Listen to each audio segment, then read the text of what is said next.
It's a well-known fact that sigma males are much more attractive than alpha males. This is just common knowledge, but there's a certain mindset that you gotta have in order to get there. That's what we're gonna be discussing today. Now, what sets apart an alpha male and a sigma male? A sigma male has a quintillionaire mindset, whereas the alpha male only has a billionaire mindset. These sound the same, but I promise you that thought is that's not even alpha, that's beta male thought. Now you may be wondering, what is in the average quintillionaire's mindset? Well, you see, that's what we're going to be going over today. Tip number 1 for becoming a sigma male: do not use restrooms at all. From this point forward, you will use diapers instead of using toilets, because toilets distract you from your quintillionaire mindset. Diapers are infinitely more versatile than toilets because you can work on your grind while pooping in a diaper instead of having to waste roughly 30 minutes of your life on a toilet. Sigma tip number 2: beat up homeless people. Now you see, you may be a bit confused about this one. That's your inner beta male talking. You see, the thing you accomplish with beating up homeless people, you give them the inspiration they need to become a sigma male just like you with a quintillionaire mindset. Tip number 3 for becoming a sigma male: no more eating. You will no longer eat. Eating, it negatively affects your grind set. It distracts you from the true point of your life, which is to become the most attractive man on the entire planet, and eating severely distracts you from that.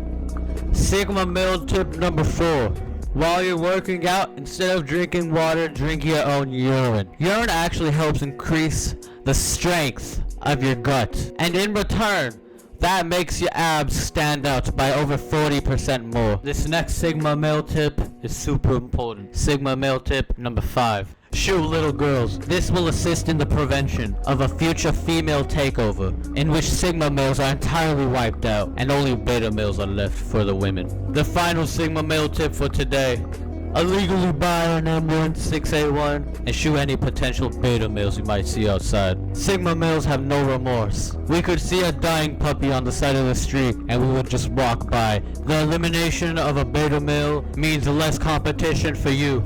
It also assists with the grind set. Not only that, it means you can reach your quadrillionaire goals with much more ease than if there were millions upon millions of beta males out there. These have been 6 tips to help you become the greatest sigma male, even better than all those around you. Sigma males for life. Peace out.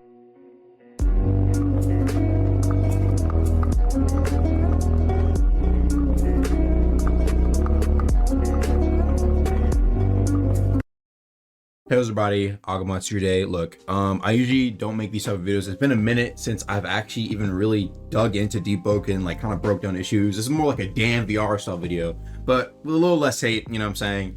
But I actually was really thinking about it when I saw Always AFK come back into the game, right? He came back into the game and he was listing out all the different pieces of content that had come out over the year. And I was like, okay, bet there's so much stuff, right? And then eventually, you know, I think later on in the stream, he took out like half of that list, and because, well, half of it ended up being just legendary weapons or the same content. And so that made me start to think like, yo, like, okay, what have we gotten that's actually been substantial full piece of content that have been new stuff for like endgame builds to enjoy, right? And if you really look at it, I think the biggest problem in deepwoken is that a lot of that newer stuff that we're supposed to be kind of doing with our builds, back then it was like, okay, now there's Chime, now there's Helma, now there's Diluvian, right? A lot of that stuff is incompleted. Actually, it's incomplete. It's not in its perfect state, or what could have been its perfect state, right? Let's go back to the very beginning, even with Diluvian, right? Diluvian mechanism, right? Before that, layer 2, bam, when you do layer 2, it's complete. There was no, oh, well, we need to add a little something after it. No, layer 2 came out in a perfectly complete state, even though people said it's repetitive, right? It was one and done, right? And then you got the layer 2 speedrunners start making their builds for that category. Diluvian, I'd say it also come out pretty decently complete. It was supposed to have a 2.0. It was supposed to be continued in the future, right? But I think it was like complete enough to where like, okay, bet, now we have new Diluvian builds, right? Okay, that's great. But recently, I feel as if kind of what's been kind of creeping up is we've been getting stuff for endgame that has been feeling not fully like complete. There's still stuff missing to make the game much better overall. This started off with saramaed hollow, and we all know just how bad that was, right? But I was thinking, okay, this is probably like a one-time thing, you know what I'm saying? Now we're gonna get back on track, right? Back on track, right? But started with Saramaed Hollow. Then after that, War Mode came out, right? And it's like, okay, bet. Well, we have War Mode at the moment, but you know, it was still really, really laggy. There was some parts that weren't working, and it was kind of left in a state where it's like, okay, it's not necessarily the most fun to do. On the first day, you had like 20, 30 servers doing War Mode, right? Nowadays, you see like 1 to 3, right? Obviously, you didn't get, you know, the rest of its follow-up that it was supposed to get. It still feels kind of incomplete and buggy, right? Problems with that at the moment. And then now we have world events, right? Which, okay, world events, bam, huge update. And parts of the update were complete. They were complete. Like Enmity, that was great boss fight, right? World Serpent was pretty fun. People had its issues, but like the Parasol, for example, right? The Parasol, you ask most people, you have to keep it a buck. You have to be real. It's not that fun of a boss fight, and it doesn't feel complete. On top of the fact that if you take a look at what is there to actually grind from these events, I think a big issue has been the fact that you can do the event like maybe a few times, and then there's no real reason to go back to it. Like there's nothing, even a repeatable grind, right? Let's like even compare it to like a Diluvian, right? For example, right? When relics were first dropping and Diluvian was like the new big thing, besides someone for people to start grinding, right? Even though like, you know, Diluvian it's not the best PvP content. We know that. It's just a bunch of mobs in one area. We know that's how it is. But people kept coming back to grind it because, well, that's where you can get repeatable sources of stuff that you actually want to do to play the game, right? Use the relics in there like the Sinners, Moonsides, etc. to skip parts of the progression that may be considered boring, right? In order to just make more builds, which is the fun part of the game, right? And so when you're taking a look at what they're do from world events, okay, you have those same relics before, but then the newer loot, in reality, there's not really too much new gameplay stuff to do whenever you're actually trying to farm up the like world events. Like if I wanted to farm Parasol a bunch of times, okay, I have the Parasol planner, now what? You see what I mean? Like I feel as if that part has still been lacking, and I wanted to wait a few weeks, you know what I'm saying? Maybe we'll get a little bit, you know what I'm saying, right? We were supposed to be getting more work for world events, and I still haven't seen anything for, you know, we've been getting newer content, but it hasn't been for world events. Maybe that will take, you know what I'm saying, maybe that'll come soon, but I was kind of noticing the fact that, okay, the same thing was said kind of for War Mode, you know what I'm saying? Like it was gonna get same thing for Saramaed Hollow, especially. Now I'm just wondering, like, is world events just going to be the next thing in line that it's out, right? And you know, we still have our weeklies. I love the weeklies, great, but is it just going to end up feeling incomplete for months on end, right? I feel like if these incomplete pieces of content were full, like if they just had like maybe just like a few more like weeklies of attention, this would be things that people would stay grinding for a long time, especially if it was like filled up with good loot, the content was actually completed, like that, it would be amazing, right? People already do these things, right? They already liked it. Some people liked it when they first tried some of that out. Saramaed Hollow, but you get what I'm saying, right? But then like they'll run into this problem of like, okay, well this thing doesn't, you know, it doesn't feel right? Like it doesn't feel complete, or there's not really much replayability after the fact, and they just won't do it. All right, it will just go back to people ganking, chime, like fighting like a couple of the same bosses, right? Which I mean is okay. I'm not saying like it's a bad thing that people do that, but I was just hoping that as deepwoken progressed throughout its, you know, throughout the years, it would be more than just those things, right? And I really feel like it could be, right? Especially, dude, some of the stuff sounds so exciting. Or War Mode 2.0, that's actually like a, you know, like a complete big island with 40, 50, that sounds insane, right? A completed world events. Imagine like the carnival event, bro. Imagine that shit takes you to like an instant server, like 60 other players. It's like Squid Game, bro. It's like Squid Game and deepwoken. Like imagine like one more game. I played these games, bro. Imagine that, like, bro, that sounds like it could be like crazy, right? But then you hop on in, right? It's been buggy for, you know what I'm saying, like 2 weeks now, bro. It's been or there's like no loot from it. No one's doing it. You can't even start the world event, bro. You can't even find people like fighting Parasol, man. It's like, bro, it's been like 3 weeks and still nobody's doing the world events now. I don't really know what to say about it. And so like I said, I think that's been like the number one thing, that kind of clicked in my mind, especially when I saw like Always AFK looking at it. I'll have to ask him what he has to say about it now, right? And again, I'm not saying these were bad pieces of content, right? I'm not saying these were like bad pieces of content where like, oh, like they should have never done it. No, like I said, I think a lot of people were like incredibly invested, especially and the biggest one by far is just saramaed, bro. People were so invested, like people were ready for like that new insane PvE. But I think the sentiment, unfortunately, if you ask a lot of these people around these newer things that have been getting released, that's supposed to be the new end game, right? I think that most of the time you'll just find disappointment among players, bro, and it's just like, damn, bro. I don't know. I just feel like I just feel like that's just been the one lacking thing that I just want to say, get off my chest, man, dude. It's just, I understand, you know what I'm saying? Obviously I understand how things work behind the scenes and all that sort of stuff, right?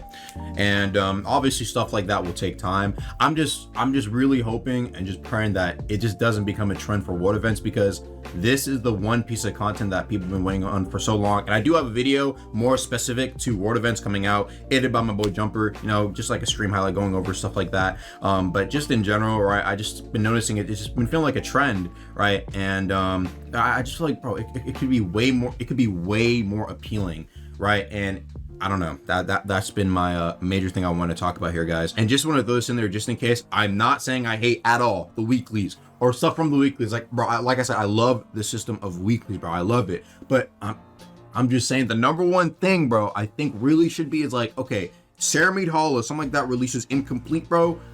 I just really hope that in the future, if things have to release incomplete, that the weeklies really do end up being more focused on finishing those incomplete things. That's my major point in this video, bro. Like saramaed Hollow, okay, it releases incomplete in the next month or something, bro. We should be expecting okay, here's all the fixes to make it a little bit more fun and maybe a little bit more content, or at least the next 2 months, bro. That's the main thing I'm saying. And like I said, I'm just worried that board events might end up the same way. But I still, bro, I'm still the number one deepwoken glazer, bro. Like, I know the devs can do it, bro. I know they can literally speed blitz it, but I do think that hopefully we can get some more focusing up on those incomplete pieces of content.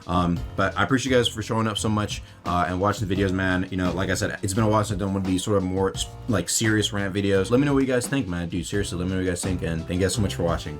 Peace.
Hey guys, it's the deepwoken lore god. One of the most interesting things about deepwoken and its core concept is the depths. These depths have many layers to them, possibly reaching up to 9. This deepwoken concept has been inspired by Made in Abyss and Dante's Inferno. In Dante's Inferno, hell has 9 whole circles or layers, with every layer having their own properties and environment. While Deepwoken has a similar concept, the layers of the depths are not exactly what they are in Dante's Inferno. The third layer has already been partially revealed to us, and is currently the most anticipated next big Deepwoken update, second to Ironsing and a new Luminant. The name of the third layer is the Vents, and we have been told that this layer has a fiery environment and is completely up in flames. The drowned god of this layer is Corilfiend, which is the drowned god of flame, charm, and fire, so naturally this layer will revolve around fire mostly. Apart from this information, little is known about the third layer itself, and nothing at all is known about the deeper layers. So what could the third layer actually be like? What would the player have to do, and what could be the map of the third layer? Will there be a deeper floor? And which boss would you have to fight? Okay, let's look at the facts for a second. The third layer will be completely covered in flames, meaning the surviving mechanic will be all about cooling down, contrary to the eternal gale where you have to heat your body up with lamps to prevent parasites from eating you. The way to survive might be to use something similar to the lamps that perhaps another powerful faction like the Ignition Union might be down there. The monsters that we will face in the third layer are unknown. Many players would probably think that they will be flame-related, which might be true. But in the second layer, none of the basic mobs we fight are really Gale-related. The Bonekeeper is made of bones and uses bone powers. The Bounders are just oversized pit bulls. The Kiersguards use Frost Draw, and Chaser is completely unrelated to Gale and uses Hemocast. Maybe the third layer's entities will use lava or ash casting, if that even will be a thing. The devs never fail to surprise us with what they create. The boss in the third layer would probably not be a Scion, since Corilfiend probably has no use for one. We definitely won't be able to fight Corilfiend himself, since he is a drowned god. The boss definitely will not be Amorous Pleaksty, because the developers have confirmed it and said that he is chill. Maybe the boss would be some sort of huge monster similar to a Scion. Since Amorous has been last seen around the third layer, it is safe to say that he will be possibly assisting the player in surviving or beating the boss, or he will just be a cool Easter egg you can find. The gameplay of the third layer would probably be too boring if it's too similar to the second. Hopefully the gameplay will be changed a little, since just walking around and beating the boss like you do in the second layer would probably be boring as hell. Maybe you guys can suggest what the third layer's gameplay should be like in the comments. Next, the third layer structure is a very important thing. It is confirmed that the third layer has a palace and a garden dedicated to Corilfiend, where Amorous ate the meteor flower in. The player obviously will not be able to become a Deepwoken like Pleaksty because it will not be lore-friendly for the game, since the power gap between a Power 20 and a Deepwoken is just massive. Now this layer is speculated to be a huge cave with fire and lava absolutely everywhere. The palace or garden will probably be an endpoint, and the boss might be in there. The end goal and rewards for beating the third layer should be different from Kiersian medallions, or else the game would be repetitive and boring. Maybe we can have a new system of rewards and gaining power. I would like to see another change in the game, where we could go over our level cap and uncap it to power 30. Lastly, the way to enter this layer should either be from the first layer, which would be done from Claris, or after beating the second floor in layer 2, you could possibly jump into the black hole in the middle of the Scion arena. I heard from someone that Pleaksty was able to access the third layer without going down into the second, but that has not been proven yet. It would be extremely convenient if it were like that, though. Now, what do you guys think this layer will be like? Will we be able to possibly get stronger and earn awesome loot and rewards? If you wish to interact with me or ask me any questions, join my Discord server. Also subscribe to my second YouTube channel or follow my TikTok page for more content.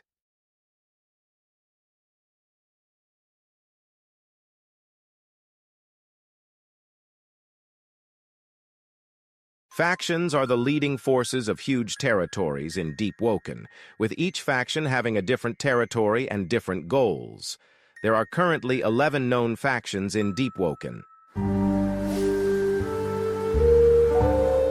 The Kingdom of Etreia is one of the oldest and previously strongest faction mostly situated in the Eastern or Etrean Luminant. It is a kingdom made by Etreans for Etreans, and was previously unmatched due to the sheer power of the higher-ups in their army and leaderships.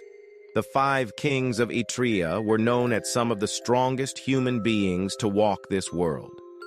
Currently, with the king's disappearance and regent's control, this faction is far weaker than what it used to be. We're masters of the ocean. The Central Authority is currently one of the strongest and most influential faction in deepwoken. The Authority has control over the central luminant and large portions of other islands in other luminants. Their goal is global conquest, and they have the strongest and toughest military force in all of deepwoken, thanks to the brutal training authority peacekeepers go through. Consisting of mostly adrets, this faction stops at nothing to conquer every luminant possible. Their leader is Dralis Air, which is one of the strongest people in deepwoken as of today. This faction is currently trying to invade Etris, which will lead to another great drowning in the Etrian Luminant.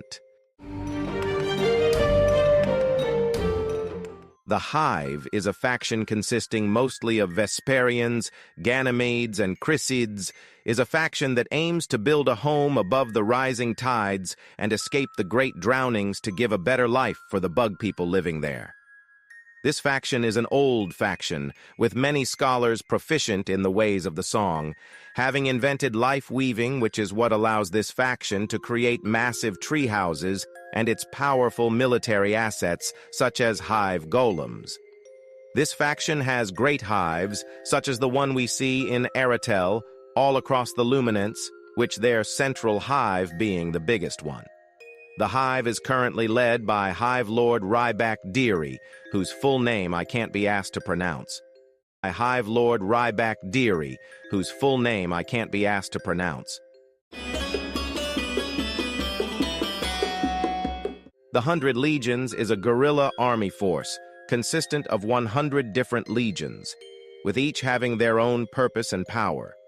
One of the legions is currently in the Etrian Luminant, fighting the Authority and exploring Erisia.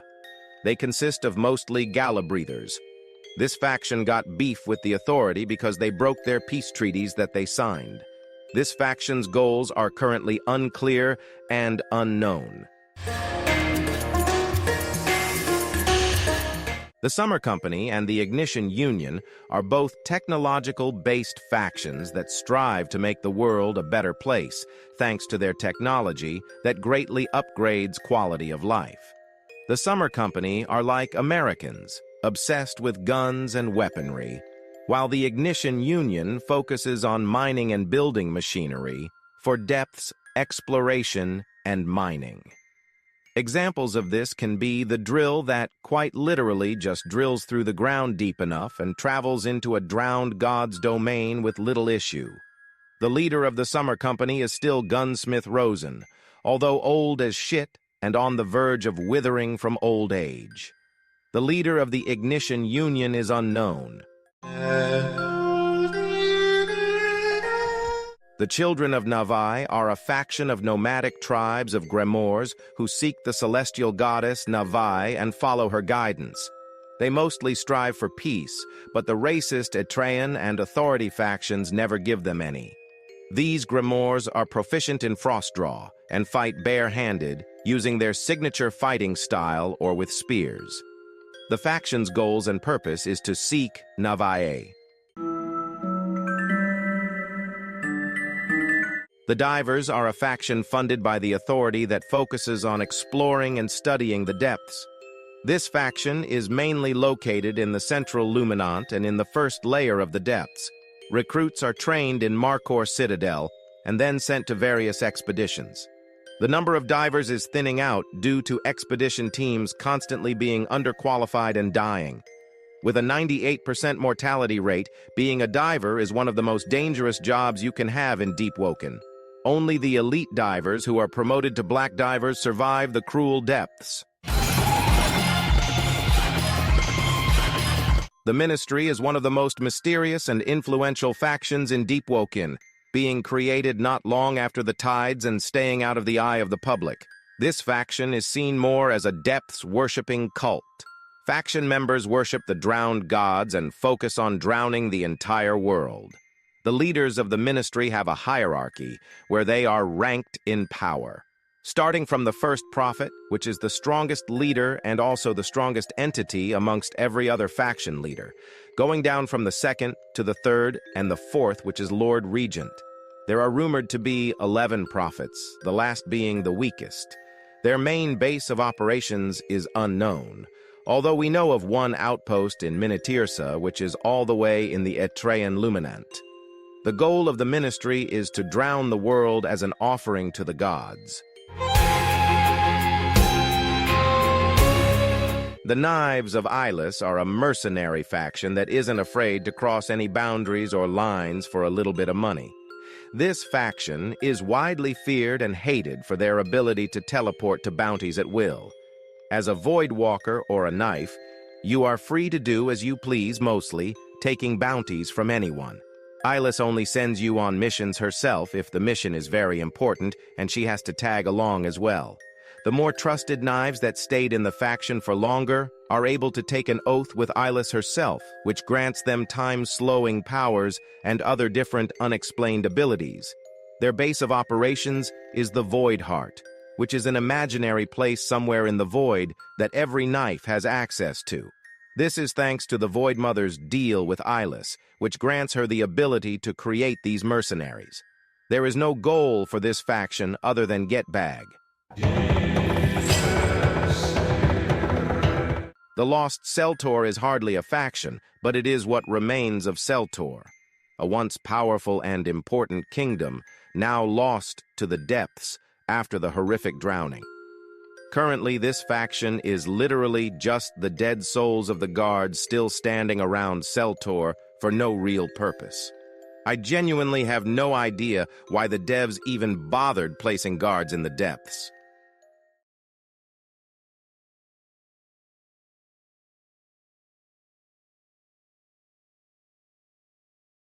Blue Zeniki was one of the Hive's greatest warriors, who became a black diver in his later life.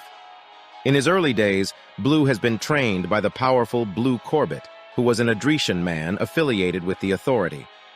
Although Blue was born without an attunement and had no place in the Authority, the Adret has trained him anyway due to a promise he made to Zeneki's father before he died. Training for Zeneki was easy, as he was naturally skilled with the blade. When Blue Zeniki turned 18, he set sail into the seas as part of his Great Hive's recruitment trials. The man set sail into the island of Arisia, where he was tasked to slay a deep owl and retrieve some of its feathers for the Hive to create powerful coats with. On his way to Upper Arisia, Blue encountered a powerful man who proceeded to mercilessly slay Blue and sunk him into the depths. Blue was naturally skilled at handling heavy weapons, so beating the depths trial was not a difficult task for him. But having been sunken into the depths and experiencing the horrors below, Blue has swore to take revenge on the users of the song. Having escaped the depths, Blue has continued his journey to complete the trials of the Hive, but another thing was on his mind: revenge. He knew that with his current strength, Blue cannot defeat powerful opponents such as that man. So Blue decided to train further at the Isle of Vigils. During his training, Blue met a young boy who was telling stories about ghosts. At the mention of the lost ship in the Void Sea, Blue had an idea to venture into the Void Sea to check out this ship himself. Upon arrival at the ship, Blue saw a pale white figure standing at the ship's front, but it disappeared in front of his eyes a second later. Deciding to explore the remains of the ship, he went inside to check it out. Inside of the ship, Blue found the Dreadstar, a being who offered him power on the terms of revenge.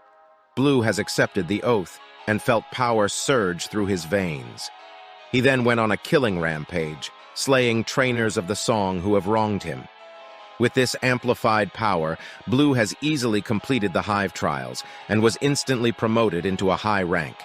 Years have passed, and Blue's loyalty to the Hive began to fade away. After years of serving the Hive, he decided to leave it and search for more power. On one of his adventures, Blue found a cave that seemed to endlessly go down. Without a second, though, Blue decided to investigate. After walking for what felt like hours and slaying multiple deep mobs that attempted to unsuccessfully feast on him, Blue has found himself in the first layer of the depths. Being tempted by the unknown, and wanting to gain power, Blue had no choice but to continue walking deeper. He came across a man reading a book in the middle of the depths, sitting right next to a pile of deceased Ignition Union members. The man curiously looked at Blue, then continued reading like nothing happened. Blue saw this as a provocation and drew his heavy axe, ready to fight the man. The man, who turned out to be Akira, simply tapped his bell, expecting it to do the work for him, but suddenly jolted backwards instead. It seemed that Akira sensed that the man before him would not be an easy task to take care of, so he decided not to waste years of his life force on him. Akira tried to apparate away using Thunder Call, but before he could even do so, Blue sunk his fist right into Akira's face, blowing him backwards. Akira stood up and figured he has no choice but to draw his katana and fight the Silent Heart. After a good 10 minutes and a lot of exchanging of blows, the Silent Heart fell, having been defeated by Akira. Since Akira saw great potential within Blue, instead of killing him, Akira offered to spare him, in return for help with some work one of their black divers needed. Zeneki had no choice but to accept his offer. Akira instantly transported them both into Castle Light using Thunder Call, and lead Zeneki to Claris, who was desperately pacing around her room. Claris sensed great power from Zeneki and instantly offered him great payment if he descends into the second layer to investigate a missing diver expedition team.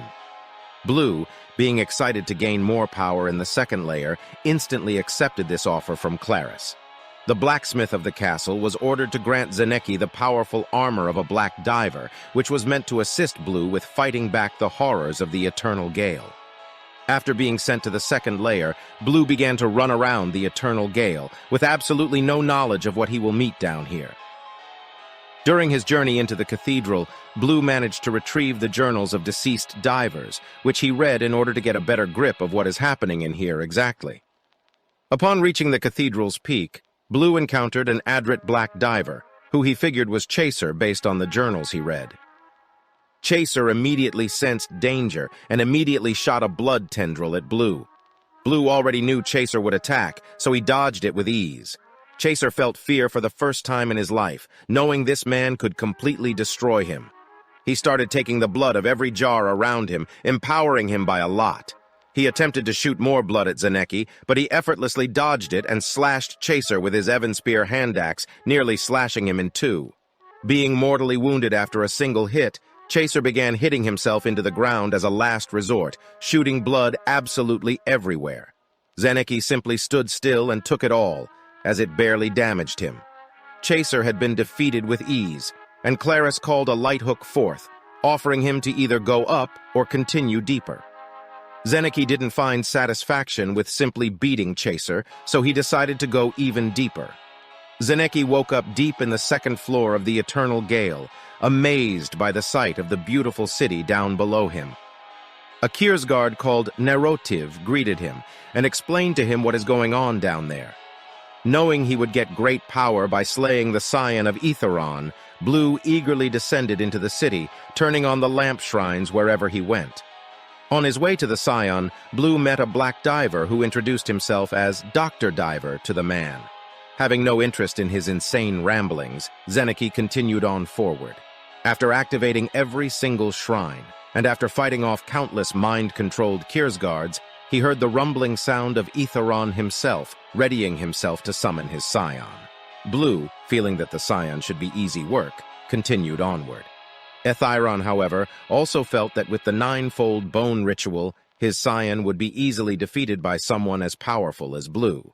So, to prevent him from shaking up the layer, Aetheron sent a cat as Blue. So, to prevent him from shaking up the layer, Aetheron sent a cat to throw Zeneki off a cliff. This is the story of how a powerful warrior with an amazing legacy has died simply because a cat stepped on his keyboard and threw him off a cliff. So back before I quit Deepwoken, this guy right here loved to post schizo-ramble theories that everyone made fun of, including me. His theory stated that Dralis Air is secretly under the control of Celestials, and the entire Adret race is connected to the heavens somehow. At first, everyone thought he had lost it, and I hope you can see why. Take a minute to pause and read all of this goddamn wall of text. But then Raguzer himself came down from the heavens and proved him right, saying that whatever theory Resolve had was very close to the actual lore document that the developers wrote. This action absolutely popped my ego and deflated it entirely like a balloon. The amount of rage and anger I harbor towards this man right here is absolutely crazy. Anyway, since his theory has been proven partially right, we will go in better depth of the theory today and analyze what it is all about.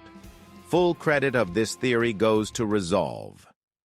So his theory starts with stating that Dralis Air is a puppet, the leader of the authority, is controlled by Celestials. Adrets have existed in the heavens, as evident from the Mudskipper meteors. One of the reasons, which I thought this theory was void anyway, was because these meteors were confirmed to be dropping mudskippers because the depths is also above, as shown in the sketch made by Archmage. Mudskippers from the depths above fell down into Meteor Isle, a place that attracts meteors for some reason. Adrets also shared cultural markings with Lightborns and Celestials, and since Lightborns are children of Celestial and man, this means that humans have lived in Ivory Cities before. The suspicious appearance of Adrets is also what supports this theory, since Adrets came after the tides and haven't been a race in Lumen before. This could be due to the destruction of the Ivory Cities. Like Resolve stated, Adret markings are hereditary vows made with Celestials. I dunno, man. I have a hard time believing this Mudskipper level fodder got a vow with a Celestial. Unless he means the ancestors of Adrets, of course. That would make more sense. The Lightborn King Kaede, who sits in New Kirsa, confirms that a majority of faction leaders in Lumen are immortal. Dralis could possibly be a deepwoken or a sort of pseudo-deepwoken, because he survived something known as the Godstorm. Although I don't agree that this Godstorm was sent upon him by Celestials. I don't think this was simply a trial for him. He had to get these powers elsewhere. The theory further suggests that the Celestials are sending Dralis and his authority to rule the world and unite all of humanity against drowned gods, which will lead to the entire world drowning. Now here's the thing. Even if a single drowned god wakes up, all of humanity instantly dies, and every other drowned god wakes up. If Yunshul awakes, the hearts of everyone will instantly be ripped out of their bodies. If Corilfiend awakes, the entire world will be engulfed in flames. This plan of the Celestials will truly be the doom of Lumen, unbeknownst to them for some reason. You'd expect the Celestials to be a bit smarter than that. Even alone, the Celestials cannot withstand the powers of a drowned god, let alone all of them. So what does this all mean? Well, basically, we're looking at an unplayable deepwoken here. An event that we will never see in-game. If we do manage to meet Dralis Air, which is very unlikely, we still won't be able to live to see a war between humanity and drowned gods, as it means the end of Deepwoken. And again, Raguzer said that this theory is close to the actual document, so some things may be wrong. Here's what I think is wrong. Dralis Air is not actually controlled by the Celestials, and he is acting on free will. Dralis simply wants to conquer the world, and the fight between the drowned gods and humanity will never happen. The Celestials know they stand no chance, so I don't see why they'd doom humanity like that. What I think is true, however, is Dralis does have a contract with a certain Celestial, which is what grants him power. I don't think this specific Celestial is trying to control Dralis Thau. I also believe that the Adrets living in Ivory City's part is completely plausible and totally possible, if not pretty much confirmed to be true. Overall now that this theory has been somewhat proven to be true, and after I reread it multiple times and actually used my brain, I rate this theory a 7 out of 10. What do you think about this theory? Leave a comment down below. So back before I quit Deepwoken, this guy right here loved to post schizo-ramble theories that everyone made fun of, including me.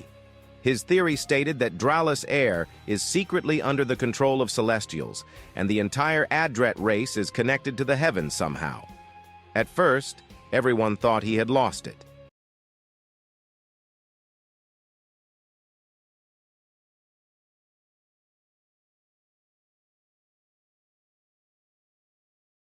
One of the sole reasons this world has not been swallowed up by the Void Sea are Lightkeepers. You guys probably heard this term throughout the game or through the Discord.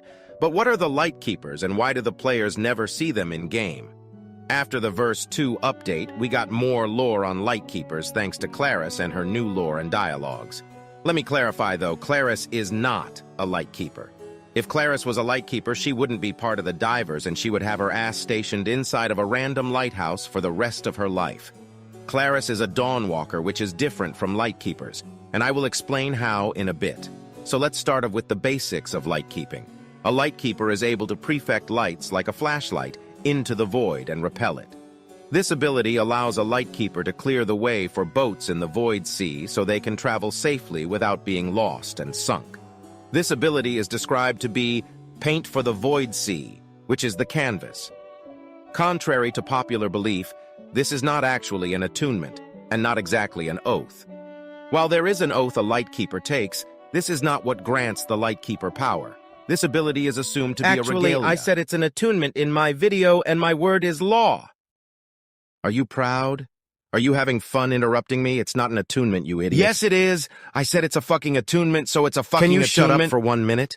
You existed for 1 day, and you're already being annoying. Holy shit, fuck. Why is it so hard to understand? I am the new Lord God. You are not the new Lord God. You are the Lord Devil, and you are a fraud. I am funnier than you will ever be. Oh, jackass, shut the fuck up. Well, you're absolutely nothing without me. I can't hear you over me. Dude, being the Lord Devil. I am the Lord Devil. I am the Lord Devil. Oh my God, you're so annoying. I am the Lord Devil. Do you ever shut the fuck up, or do I have to beg you? How about I put you on the list? Get off of my channel, and you will see both your TikTok and your YouTube account deleted.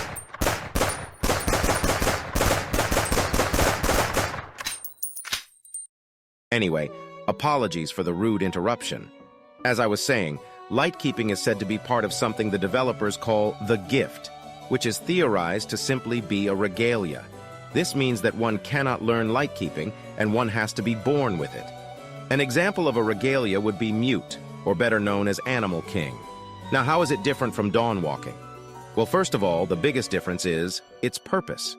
Lightkeeping is known to only repel the void, while Dawnwalking is able to fight back against the depths somewhat, and can also be used in combat. Dawnwalking is a production of the song called Radiant Tones, and it has no effect on the void like it was supposed to. Another popular belief is that Claris learned Lightkeeping from the Eastern Luminance Lightkeeper. This is of course false for 2 reasons, one being that Lightkeeping cannot be taught, and 2 being that Claris herself mentions how she was inspired and not taught. The only actual Lightkeeper we find in-game is the Lightborn King sitting in the outskirts of New Kirsa in the 2nd layer. He explains that the fact that he is stuck down there, the world is doomed. We can infer that the king was the Lightkeeper that repelled void fog for the Celestials to descend to humanity, but now it is pretty much impossible to do. This also does not mean that every Lightborn is a Lightkeeper. The king was specifically chosen to carry this gift. So how will Lightkeeping be shown in the actual game in the future? Here's what I think based off of what the developers have said. Lightkeeping will never be available for the players, as it is entirely useless for combat and can only repel the void. It will be an annoying, rare RNG thing, and will be entirely useless and lore inaccurate. The only way I can see Lightkeeping be used with the player is Luminant travel.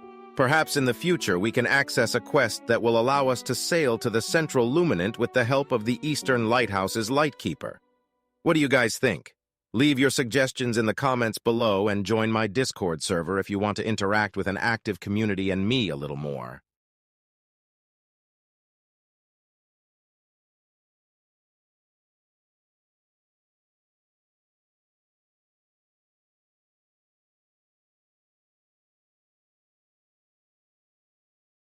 So I made a video about the first prophet of the ministry some time ago, but it was all the little facts we know about the first prophet, and it's barely anything.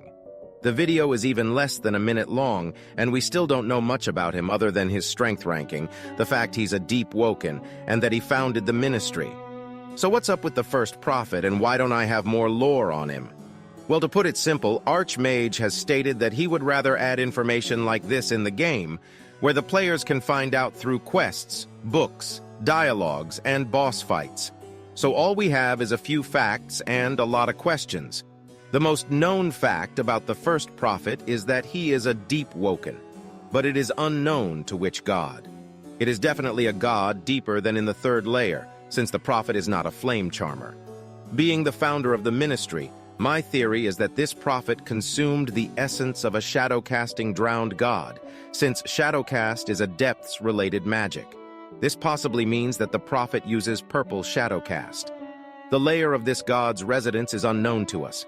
Another fact that supports this claim is the fact that shadowcast is a post-cataclysmic attunement, which is when the ministry was formed and the drowned gods first started stirring in their slumber. The first prophet is said to be immortal, since he has been running the ministry for 1,000 years now. Another question is, did the first prophet have a resonance? I think he probably didn't, since no one really had them post-drownings, and the first prophet is probably too strong to get close to a death situation. I might be wrong, though, and maybe in the future we would see him use a cool bell. What about his oath, then? I'd assume he is a stronger version of Contractor, with his own exclusive powers, like the second prophet with blood magic and the fourth with shadow tendrils. His current location is also unknown. Now, what about his power? It is said by the developers that the first prophet is one of the strongest entities in all of Deepwoken. They say entities because once human, the first prophet lost his humanity after becoming the leader of the ministry and being responsible for drownings. The only things that can stand up to the first prophet are maybe Soren, maybe the fifth king of Atreya, and Haski Vantage. Haska's power is already broken enough, as he was capable of sinking islands on his own in his prime. Haski would probably prove a challenge. The fifth king of Etris also would, since the ministry were scared of him for a reason and needed him sealed instead of simply killed. Now, what about the role he will play in the game? Obviously, the first prophet is a lore figure worth mentioning, as he is the leader of one of the main antagonist factions in Deepwoken. With what Arch said, it is a huge possibility that we might see the prophet in future updates. I doubt the player will reach a strong enough stage to fight him as a boss, since the power gap between the first prophet and a power 20 player is just too massive. Maybe in a weakened state, but definitely not in his prime. Where would this boss fight happen? Probably not in the Central Luminant, as I doubt the ministry would have a permanent residence there. Maybe in a future depths layer? I'd expect the first prophet to be giving orders on the surface, but maybe the depths also drew him back like they did Pleaksty. What do you guys think? Leave your suggestions in the comments section. Join my Discord server if you want to interact with me and my community more, and subscribe to my YouTube channel for more content like this.